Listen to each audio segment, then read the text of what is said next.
Seguimos adelante en Buen Día. El jueves 24 de marzo se reúne el Comité de Política Monetaria del Banco Central y aunque a veces, como decíamos con Adriana, sea difícil verlo así, de ese modo, sus decisiones nos afectan a todos los habitantes del país en una u otra medida. Con la inflación por encima del objetivo, algunos analistas han señalado que se hace necesario un aumento en la tasa de interés. Para aclarar algunos aspectos de este asunto, a primera vista bastante complejo, recibimos con mucho gusto en vivo a Florencia Carquiri, gerente que se desempeña en el área de asesoramiento económico de Deloitte. Florencia, ¿qué tal? ¿Cómo estás? Buen día, Daniel. ¿Están esperando ustedes que suceda en la reunión del Comité de Política Monetaria alguna cuestión fuera de lo normal?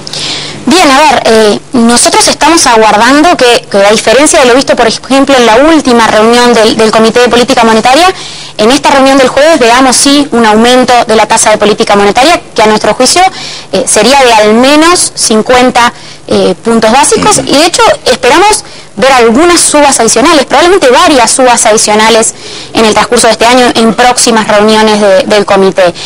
¿Por qué? Porque estamos en una economía que está en franco crecimiento, donde las presiones inflacionarias están siendo importantes y bien persistentes. Tenemos en el frente externo precios de commodities que están subiendo a un ritmo bien significativo. A finales de 2010 y principios de 2011 tuvimos subas realmente sorprendentes en algunos casos. Se recuperaron niveles cercanos a los que habían sido los picos de 2008, y tenemos al mismo tiempo a nivel interno una demanda que está muy firme, con salarios que han venido creciendo de forma sostenida y niveles de desempleo que están en mínimos históricos. Con esa conjunción de elementos nos parece que se hace realmente necesario que se tomen medidas decididas en el frente monetario si no se quieren correr riesgos significativos en el frente inflacionario. En esa dirección va ese ajuste de al menos 50 puntos básicos en la tasa. Exactamente. En los últimos 12 meses a febrero, la inflación, como todos sabemos, se ubicó en un 7,7%. Eso es, además, bastante por encima del rango objetivo que se había fijado el Banco Central, que tiene un techo de un 7% actualmente. ¿Cómo esperan entonces que se comporte el índice en los próximos meses, Florencia? Bueno, como tú decís, la inflación en los últimos 12 meses a febrero estuvo en 7,7%. Eso es más que la inflación, digamos que el tope del rango objetivo que tiene hoy el Banco Central, que va de 3 a 7%, pero es bastante más que lo que es el rango objetivo que comienza a regir en junio de este año. El Banco Central corrigió a partir de junio de este año el rango objetivo para 4 a 6%. Como decíamos antes, tenemos presiones inflacionarias desde el frente externo y desde el frente interno que son bien significativas, y al mismo tiempo el espacio para contener precios administrados, digamos, tarifas públicas, hoy es muy acotado, ¿verdad? En 2010 el gobierno optó por postergar ajustes de tarifas, tuvimos muy pocos ajustes en las tarifas públicas, en otros precios administrados relevantes, pero ese espacio hoy ya es realmente muy acotado, y de hecho vimos a inicios de este año ya ajustes en la gran mayoría de los servicios públicos. Tuvimos también aumento de combustibles, tuvimos también incrementos del boleto, de la cuota mutual, todos precios que tienen también un peso relevante en la canasta de consumo. En ese contexto es que decimos que nuestras proyecciones de hecho apuntan a una inflación todavía más alta en los próximos meses, que podría superar el 8%.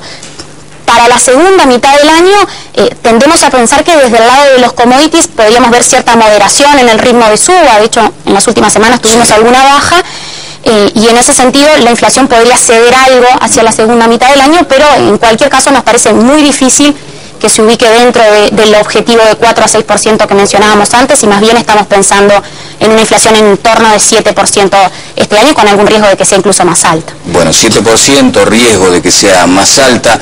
El propio ministro de Economía dijo en Colonia que no debería estar hablándose de la inflación en los medios con esa percepción, esa sensación de que es un tema que debería inquietar a la población. Él entiende que todavía no es tiempo de considerar eso como preocupación central del país. Sin embargo, también uno advierte ese riesgo de llegar a una cifra mítica e inquietante, que es la de los 2 dígitos. O sea, ustedes están pensando en una inflación del 7%, 8% en todo caso, pero todavía distante del 10% mítico.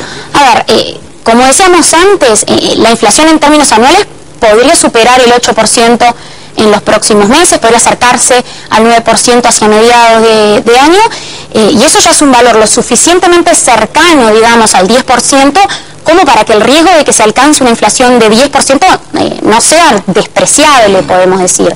De hecho, cualquier shock adicional que podamos recibir desde el lado del petróleo, desde el lado de los alimentos, podría llevarnos a una inflación de 10%. Por eso es que decimos, realmente a nuestro juicio hoy se hacen impostergables medidas para contener las presiones inflacionarias, y en particular nos parece inevitable que el Banco Central realice un ajuste significativo de la tasa de interés. Correcto. Ahora, un incremento, un aumento en las tasas de interés juega a favor también de otra variable que todo el mundo tiene muy en cuenta, y es un dólar todavía más bajo, y cuando uno habla de dólar bajo automáticamente refiere a la competitividad del país, que es ni más ni menos que poder vender nuestros productos a un buen precio. Sí, a ver, sin dudas que este dilema entre inflación y tipo de cambio está bien presente hoy por hoy en Uruguay, es bien relevante, y de hecho está presente en buena parte de las economías emergentes. Sin ir más lejos, en Brasil es un dilema que también está presente, y justamente esa preocupación por la baja del tipo de cambio, por la pérdida de competitividad, fue lo que hizo que el Banco Central, pese a reconocer más presiones inflacionarias, optara por mantener una política expansiva en los últimos, una política monetaria expansiva en los últimos años. En la situación actual nos parece que es realmente imperativo que se vuelva a privilegiar el control de la inflación, si no se quieren correr riesgo de que el aumento de los precios sea aún más importante. Sin perjuicio de eso, sería deseable sin duda que, para que todo el esfuerzo no recaiga en la política monetaria y por ende en el tipo de cambio, la política fiscal también jugara un rol y contribuyera a moderar el ritmo de aumento de la demanda interna. Para eso, por ejemplo, sería deseable que el gasto aumentara menos de lo que hoy por hoy está presupuestado, y sin dudas nos parece que no es el momento para discutir rebajas de impuestos, ¿verdad? Más allá de la pertinencia que puede tener la discusión a favor de una reducción del IVA en nuestro país, nos parece que quizás no es el momento más adecuado hoy por hoy para pensar en una rebaja de impuestos que termine significando un mayor impulso a un consumo que ya está creciendo de forma muy significativa, y a la postre exacerbe, digamos, presiones inflacionarias que ya están siendo bien importantes, ¿verdad? Sí, ese riesgoso recalentamiento de la economía, por otra parte. Así que postergar, por ejemplo, entre otras cuestiones que tenía planteado el gobierno, una revisión en su sistema tributario. Florencia, muchas gracias. Habrá que seguir de cerca esta situación, y lo que se aplica a una casa se aplica al gobierno y a una empresa. Hay que tener cautela, ¿no? Por ejemplo, a la hora de andar con la tarjeta por ahí. Exactamente. Bueno, muy amable, ¿eh? Florencia Cariquiri estuvo con nosotros de Deloitte. En instante, luego de la pausa.